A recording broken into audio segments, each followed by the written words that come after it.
like a Hellcat.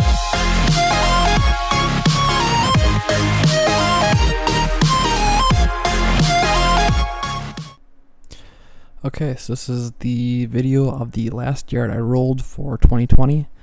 This video I'm going to do a little bit different. I'm going to voice over the whole video and talk about some of the questions I got through all the videos of rolling in that. Talk about this roller a little bit, and yeah, just do stuff like that. So if you don't want to hear my voice, there's an X up in the top right corner. Click it now. I got a lot of questions about this roller this year. If I have plans for it, I don't have plans for it. I kind of built it on the fly. I got asked a couple times if I would build one for people. Nope. One off. Plus, on top of that, no one's going to want to pay the cost for me to build this roller. I think if I would build this roller for anybody, considering materials, time, labor, paint, parts, you'd be looking somewhere around $6,000. I don't see too many people paying about $6,000 for a lawn roller, but I might be wrong on that. I think just in materials I have almost $3,000 in this roller. The black drum alone was $400. That black drum is actually 3/8 inch steel. It is basically an oil pipeline that my steel supplier had, and that black piece alone empty is 400 pounds. This whole roller together full of water sits somewhere around that 1,500 pound range. It does a really good job, and yeah, we'll talk about rolling here a little bit. When it comes to rolling, you want weight, but you don't want too much weight. And you really don't want vibration either. These guys that are running around with these little street rollers, that is not really what you want. That is creating way too much compaction, because that is their job. Them little rollers, street rollers, their job is to create compaction. That's what their purpose is, to build a road base, any of that stuff. You don't want that on your lawn. That just does more damage to the lawn than what it's worth. Really got to play the moisture of the ground too. And before we get too far into the one, I'm just going to stop here and talk about this yard I'm going to roll. This yard, let's just say I wasn't too thrilled about rolling this yard. This yard, the gentleman that owns this property has stopped me last year, asked me if I would roll his lawn, but time he stopped by, I already had my roller put away for the year. He stopped me at the beginning of this year to roll his lawn again. It got rained out from the time I was going to do it, so he stopped by again. Finally got it set up, but as you can see here, the ground is wet. I looked at this yard on a satellite picture, and there's a lot of stuff in the yard, and I thought, oh, it was an old satellite picture or something like that, because our satellite pictures around here are from 2018, 2016. I didn't think too much of it, and then when I showed up, as you can kind of see the backyard, so it kind of made it a little bit fun. I kind of felt bad because I couldn't get into a lot of spots just because there was stuff in my way, but it is what it is. You get some gravy yards and you get yards like this. All I could pretty much do is go around in a circle, from the wheels on the roller to the tip of the tractor with counterweights on there. I'm over 16 feet long, so yeah, I take up a lot of room, but it is what it is. Let's go back to the soil compaction issue. If the ground is too wet, you'll pack the top half an inch down or inch down too hard, and the grass will struggle to get through it and green back up. You also notice that I try to stop rolling once the grass starts to green up. I don't like rolling super green grass. This is about the latest I'll roll here. And as you can see how much I'm actually pushing down at that 1,500 pounds, you really don't need too much more than 1,500 pounds. I find that works perfect. It doesn't create compaction. And obviously you're going to create some compaction. That's just how it is. I mean, even riding lawnmower across your lawn, you're creating compaction. That's why I normally try to aerate behind it. Obviously, I can't get everybody talked into aerating.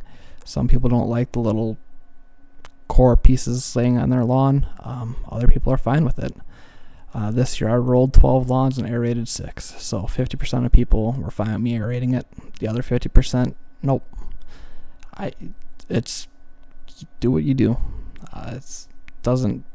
I mean, it is what it is. I got a couple questions on how well it does roll, and as you can see here, it does roll pretty nice. Now, mind you, I am pulling with this roller with a John Deere 1025R subcompact tractor. This roller full of water, like I said, is 1,500 pounds. Or, 1,500 pounds. It will drag the back end of that John Deere 1025 around if I get on a steep hill. If I'm in a ditch, rolling along the ditch, and that roller slides down into the ditch, it will drag the back end of the tractor down. I also put 3 70-pound weights on the front of the tractor, and I have my 70-pound wheel weights, so 70 pounds in each rear wheel, just for traction. And it is a pretty good pull for the John Deere 1025R, even on a steep hill. Flat ground, no problem. But you wouldn't pull this lawnmower, or you wouldn't pull this lawn roller with a John Deere X700, X500. You'd struggle to pull it. So this is not really the way I like to roll. When I roll, I prefer to go one direction. So I'd go, say, north-south, and then I would roll the whole yard that way, and then come back and roll east-west. I like to roll both directions. It seems to do a better job of smoothing everything out.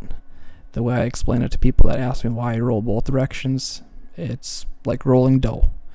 When you're making a pizza, you don't just roll the dough in one direction. You roll one direction, roll the other direction, roll the other direction, roll the other direction.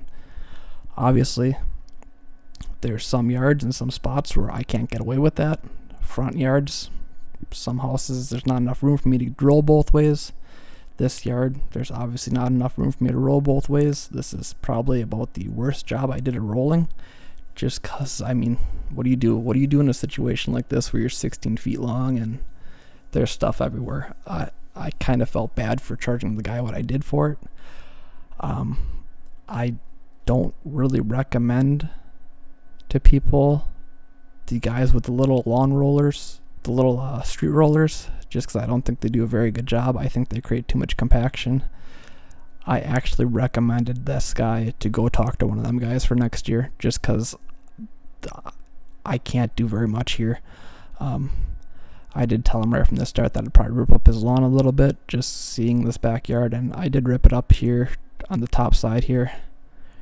Underneath this tarp, you can see where I kind of got the grass ripped up a little bit, but it is what it is. I couldn't really help it in this situation. I'm going to pause here. Okay, I just wanted to go back and look at some of the questions I have got over the year. Somebody asked me how lawn rolling compares to aerating, and well, that's two totally different things. When you roll a lawn, what you're trying to do is flatten it and smooth it out.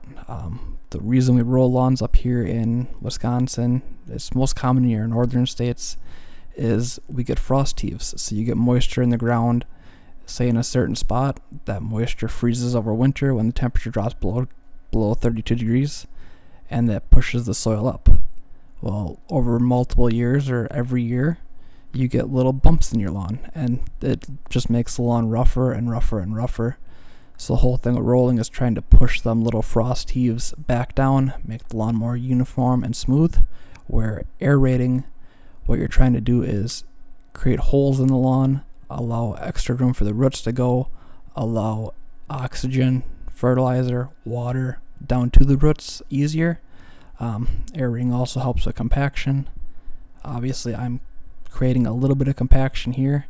This is probably about the limit of how wet I'll take the lawn and still roll, just because this is my last one. I just kind of wanted to get it done. I prefer to normally roll a little bit drier than this. You don't want it super dry because then you're not doing anything. You don't want it super wet, so it's kind of that real fine line that you're looking for. But yeah, so rolling and aerating are two totally different things. To that guy who asked that question, I told him to check this week's video. Sorry, I forget your name. So yeah, this is kind of a little quick one. This in total here took me an hour from the drive from my house to here and back home. I don't know what else here to really say, but yeah, I'm really happy with this way this roller works. I'm really satisfied with it. This is my 3rd year rolling with this roller, and it works flawlessly, perfectly every time. It holds 80 gallons of water. I don't know what else I can say. Well, the hydraulic wheels on the rear work awesome. I don't need to trailer it, which is awesome because I try to stay rolling just within inside my town, and I can make it from one side of town to the other side of town in about 10 minutes. So it works out really good. I'm gonna just kind of be quiet here now and let you guys enjoy my drive back home.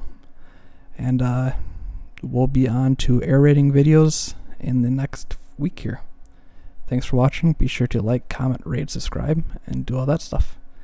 And if you have any other questions for me about this, let them down in the comments. I'll try to answer them down in the comments. Have a lovely day.